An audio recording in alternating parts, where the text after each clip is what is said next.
1 ሚሊዮን። 1 ሚሊዮን አካፍለኝ። ኧረ ዛሬ ከማን ጋር ነኝ? ብሩክ ኒውስ። ብሩክ ኒውስ እንዴት ነህ? አለሁልሽ። እንዴት ነሽ? ብሩክ what do you do for living? እኔ መምህር፣ ሌላ ከዛ ቲክቶከር ነኝ። ያው በዜና ነው የምናውቀው ብዬ ነው። እስኪ የማናውቀውን ንገረን። በዜና ሰራለሁ፣ ቲክቶክ ላይ፣ ዩቲዩብ ስክሪፕት ጽፋለሁ፣ መምህር አስተምራለሁ።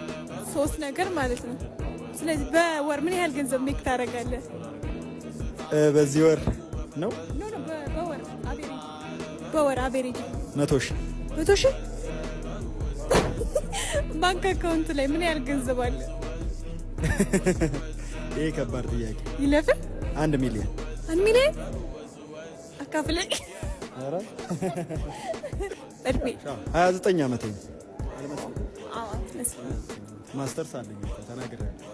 እሺ ለያንግ ጄኔሬሽን ከሶሻል ሚዲያ አንጻር ከምትሰራቸውም ነገር ምን ትመክረናለህ ለኛ ማለት ነው?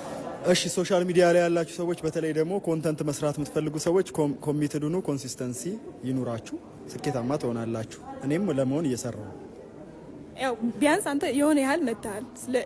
ዜሮ ለሚጀምሩ ወይም ደግሞ አልሳካላቸው ያሉ ደግሞ አሉ።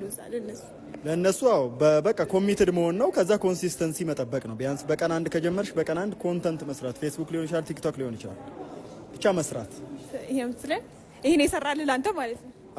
እኔ ያው ሁሌ እናገረዋለሁ፣ የትም ተደብቄም ቢሆን ዜና ሰራለሁ። አብዛኞቹ ዜናዎች ቤት አይደሉም፣ ሽንት ቤት ምናምን የተሰሩት።